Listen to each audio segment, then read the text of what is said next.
Salut les ludogeeks et bienvenue dans ce nouveau tuto hebdo. Aujourd'hui, je vous propose de peindre du bois. Alors, on va pas juste peindre du bois de manière classique, mais on va aussi apprendre à traiter les grandes surfaces lisses, comme il y a là. Donc, il va y avoir toutes les petites barres qu'on va traiter un peu rapidement, petit brossage, petit réo des arêtes, etc. Mais surtout, on va s'attarder sur cette partie, puisqu'il y a trois planches qui sont dessinées, mais qui sont plates. Et du coup, on va dessiner la texture au pinceau en venant faire, en traçant des lignes pour simuler les veines du bois. Alors pour ce tuto, je vais utiliser que des peintures Games Workshop. On va avoir du Rhinox Hide, brun foncé. On va avoir du Moonfang Brown, qui va être un brun moyen. Ensuite du Balor Brown, qui va être assez jaune comme couleur. Du Baneblade Brown, qui tire un peu sur le gris. Et enfin du Screaming Skull, pour avoir un petit peu de beige. Voilà, selon cette situation, je vais peut-être ajouter un petit peu d'ivoire ou un petit peu de noir. On verra au moment de finir un peu les lignes. Alors là, c'est un décor, c'est un échafaudage qui va avec un décor de TT Combat. Donc c'est une maison en cours de fabrication. Il y a des petits échafaudages avec. J'ai trouvé ça assez marrant, assez mignon, pas très cher en plus. Donc c'est toujours sympa comme agrément sur la table et les figurines peuvent venir monter dessus. Donc c'est assez cool mine de rien d'avoir des élévations comme ça sur une table. Quand on a un jeu d'escarmouche, j'aime bien avoir la possibilité d'avoir de l'élévation comme ça dans les décors. Alors, on va commencer tout de suite par le Balor Brown. Donc là, bon, c'est la peinture de la gamme R, mais vous avez la même en gamme classique, vous utilisez celle que vous voulez. Moi, j'aime bien celle de la gamme R pour certaines couleurs, parce que elles sont très fluides, mais bien chargées en pigments, donc pour la dilution, tout ça, c'est très très sympa.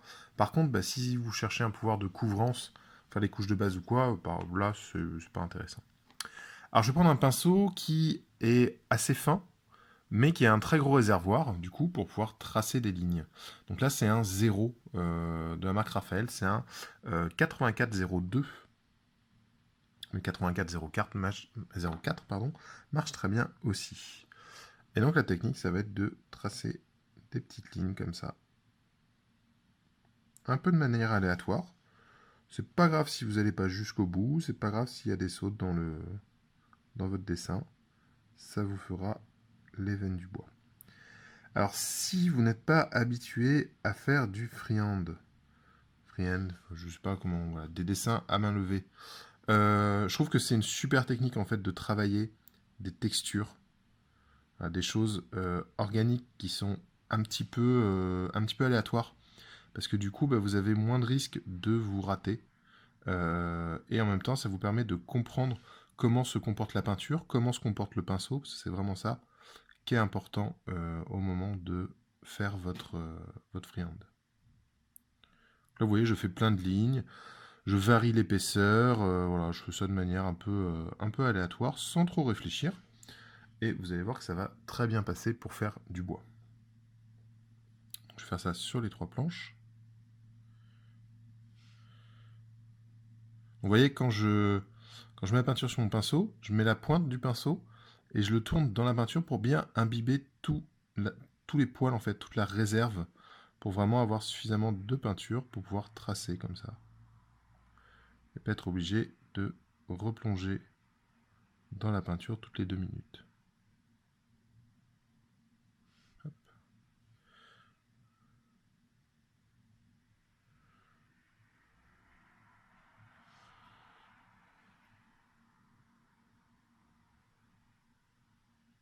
Voilà, je fais quelque chose d'un peu épais.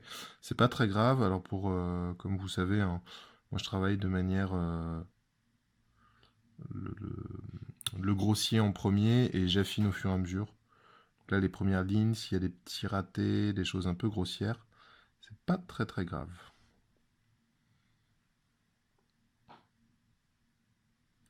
Je sais pas si c'est la meilleure façon de faire comme ça, travailler de manière très grossière puis d'affiner au fur et à mesure. Mais moi j'aime bien parce que du coup, on s'habitue de plus en plus à la pièce qu'on est en train de peindre. Et ça permet, quand vous commencez à faire des choses grossières, des fois il y a des choses que vous allez découvrir au cours de la peinture, hein, surtout des films qui sont très détaillés. Il y a des détails qu'on va découvrir pendant la peinture qu'on n'avait pas vu avant. Et en procédant de manière grossière, puis d'aller vers plus en plus détaillé, alors le risque c'est qu'on va perdre du temps peut-être sur des choses qu'on va devoir reprendre parce qu'on a un peu travaillé comme un goré avant.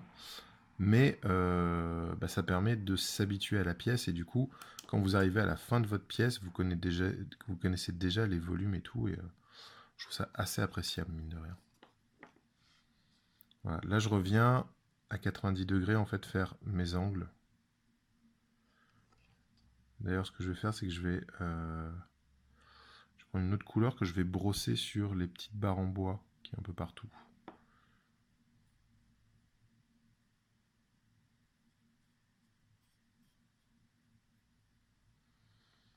Hop.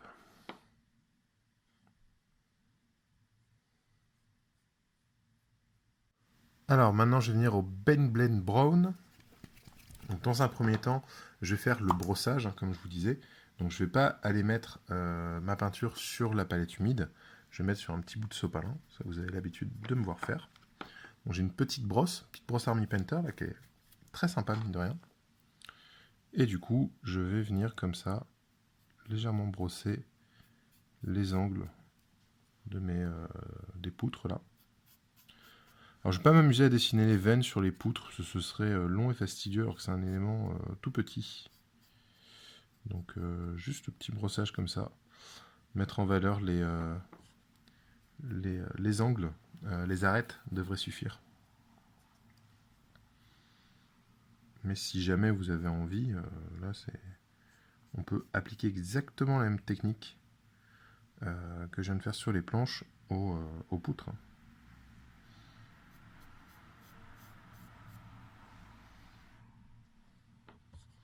Après, pour les couleurs, c'est vraiment des questions de goût. Là, j'ai fait cette sélection. C'est ma façon de travailler le bois. Mais après, ce sera vraiment à vous, en fait, de voir à quoi vous voulez que votre bois ressemble. Est-ce que vous voulez que ce soit plus chaud, plus froid, plus beige, voilà, il y a plein de façons d'aborder. En gros, je prends une palette de 5 couleurs. Enfin, qu'il y ait suffisamment de couleurs différentes quand même pour créer de la variété. Vous allez voir quand on va avancer dans le tuto. C'est pas la peine d'en avoir plus. Mais c'est vrai que 4-5 c'est bien. Donc prenez 4-5 brins qui vous font plaisir pour réussir à faire ce traitement du marron. C'est absolument pas... Encore une fois, hein, tous les tutos que je donne, j'essaie d'être assez générique dans l'application des couleurs parce qu'en fait, un tuto, c'est une façon d'appliquer la peinture, c'est une façon de travailler un élément. Oula, un peu au cochon. Mais du coup, à vous de l'adapter, de le prendre à votre sauce pour pouvoir faire les figurines dont vous avez besoin. Parce que si vous ne peignez pas exactement les mêmes figurines que moi, vous n'aurez pas besoin d'exactement les mêmes couleurs que moi. Donc voilà, j'essaie d'être assez générique et plus parler d'application que de couleurs elles-mêmes. Donc voilà ce que ça donne une fois qu'on a brossé les angles. Hein, c'est déjà plus lisible. Très simple, ça prend pas très longtemps. Et donc maintenant on va continuer là cet effet qu'on est en train de faire de bois, de veines de bois sur les planches. Alors on va continuer d'éclaircir ça. Donc on va continuer justement avec le Ben Blend Brown qu'on était en train d'appliquer en dessous. Hop. Alors celui-là je l'ai en peinture normale, je ne l'ai pas en R. Mais là en l'occurrence, tout de suite maintenant de la gamme R me conviendrait absolument pour ce que je suis en train de faire. Et donc pareil, je vais venir faire des lignes. Je ne suis pas obligé de les faire au même endroit, je ne suis pas obligé de les faire sur toute la longueur. Voilà, donc je m'amuse. Je peux venir rééclaircir aussi à l'intérieur de lignes déjà faites.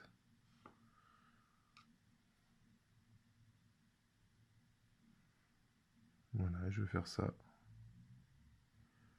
sur toutes les planches.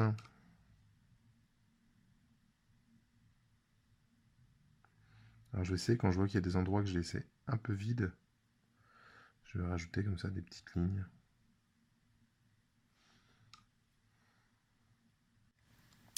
Maintenant je vais venir mettre du Montfang Brown. Donc un brun moyen, un petit peu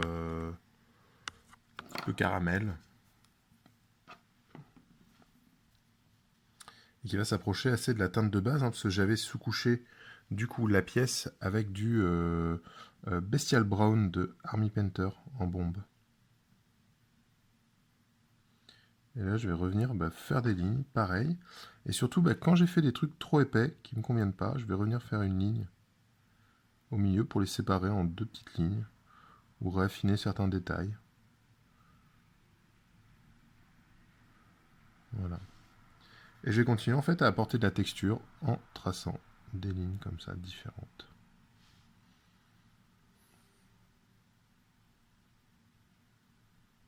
Alors, ça paraît tout bête, hein, mais c'est cette succession de lignes de couleurs différentes qui va donner cet effet de texture pour le bois.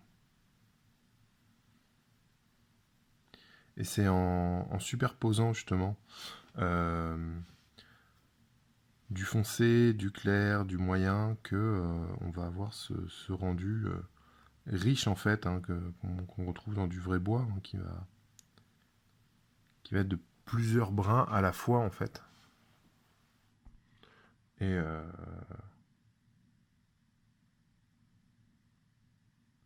voilà, donc là ça prend bien forme. Alors ça commence déjà à avoir un effet bois intéressant. Et on va continuer à affiner ça. Alors maintenant qu'on a fait du jaune, du clair, du moyen, je vais venir faire du foncé avec le Rhinoxide avant de faire le clair avec le Screaming Skull. Donc maintenant je pose du Rhinoxide dans ma palette et je vais continuer la même chose. Alors je vais commencer par faire une ligne de séparation entre les planches qui est tellement fine que on a un peu du mal à la voir. Hop, donc je viens de remettre un peu plus en évidence. Et je vais partir aussi des creux de la sculpture que je vais exagérer comme ça. Hop. Comme si c'était la partie sombre qui s'abîmait en premier.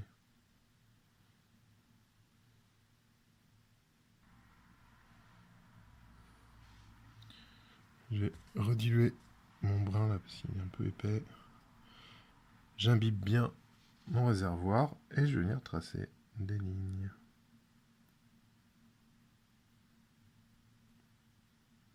Alors on va faire un œil, hein, ce qu'on appelle un œil dans le bois. C'est un petit rond, une tache en fait, et c'est la forme d'un œil. Vous en trouvez, si vous coupez du bois, hein, vous en trouvez assez facilement. Alors, on va placer un petit peu, histoire d'avoir quelques petits détails dans la texture qui vont pouvoir attirer l'œil.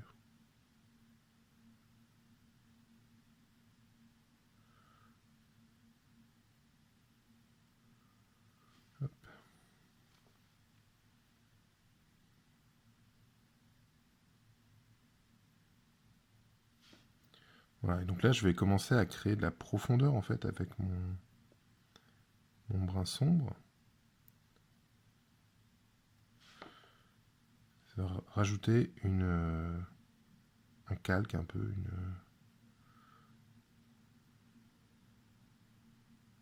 ça vient enrichir ma teinte de bois. Voilà, donc on commence à avoir quelque chose là de très vivant, hein. Et donc maintenant je viens avec le Screaming Skull. On peut voir ici dans ma palette. Et je vais fignoler, faire les dernières lignes, les petits détails.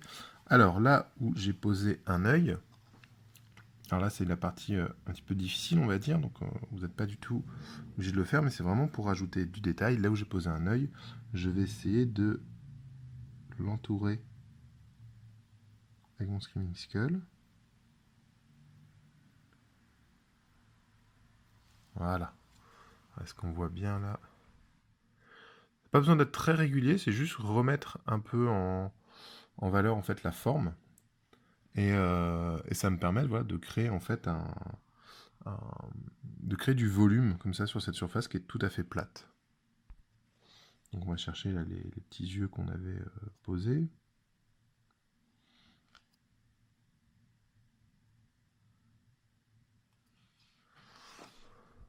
Voilà. Donc là on est sur une belle texture de bois. Et puis ben, on va faire. Alors là on va en faire beaucoup moins parce que ça marque vraiment beaucoup. Mais du coup, si vous avez des petits points, des petits endroits que vous voulez un peu remettre en valeur.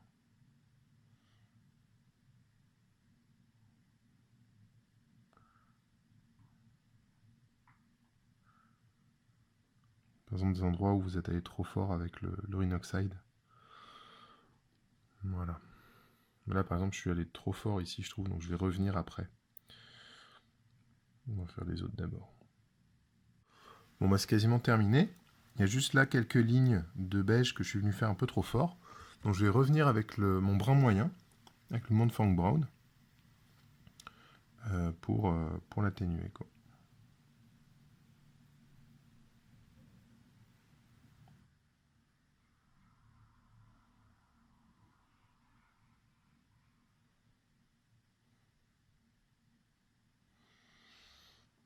Et voilà. Là, il y a une belle texture de bois. Petit échafaudage qui est prêt à rejoindre les décors, qui sera de toute beauté avec les figurines. Voilà, j'espère que ce tuto vous aura plu. Très facile, très simple. C'est surtout très pratique quand vous avez des décors qui sont un peu plats, ou même des socles, ou même si vous fabriquez vos éléments de décor ou vos socles, par exemple avec de la carte plastique ou quoi, des fois un petit coup de peinture, se donner un petit effort comme ça à la peinture, est plus simple que de travailler une texture en vrai qu'il faudra ensuite brosser ou passer un lavis dessus, quoi. Donc j'espère que ça vous aura plu, que ce sera utile. Si vous utilisez ce tuto, envoyez-moi des photos de vos résultats. Je suis vraiment intrigué de voir ce que vous pouvez faire avec les tutos que je crée. Donc voilà, il y a la page Grégoric sur Facebook que vous pouvez utiliser pour ça, pour m'envoyer des photos. Ou alors vous pouvez même poster sur le groupe Facebook des peintres et des joueurs, qui est le groupe associé au collectif du pain et des jeux dont je fais partie. Donc n'hésitez pas à nous montrer un peu ce que vous faites, ça m'intéresse toujours, et puis je pourrais, si vous voulez, vous donner d'autres conseils, etc. Alors pour la suite, j'ai commencé à faire une liste des différentes idées de tutos que j'avais. J'avoue que là, ça fait plus de 6 mois, du coup, que... ouais, ça fait presque 10 mois que je poste un tuto par semaine. Et je commence un petit peu à me poser des questions, à me demander si j'ai pas fait le tour et tout. Donc je sais pas trop. Si vous avez des idées, des choses que vous avez envie de voir en tuto, demandez-moi. Euh, et puis je me demande si est-ce qu'il vous faut des tutos sur des techniques propres, genre comment peindre le bleu, comment peindre du bois, comment peindre de la pierre, voilà des choses comme ça, ou est-ce que des tutos de peinture de figurines entières, par exemple, voilà une vidéo entière sur la peinture de cette figurine convient plus ou quoi. En fait, est-ce que vous voulez des thèmes généraux qui sont applicables sur n'importe quelle figurine, ou est-ce que vous voulez voir une figurine peinte dans laquelle on va aborder différents types de techniques? Voilà, donc n'hésitez pas à me tenir au courant, à m'aider, à me décider en fait sur ça. Et je vous dis à très bientôt pour de nouveaux tutos et plein de figurines, plein de peintures et tout sur la chaîne. Allez, plein de bisous, ciao!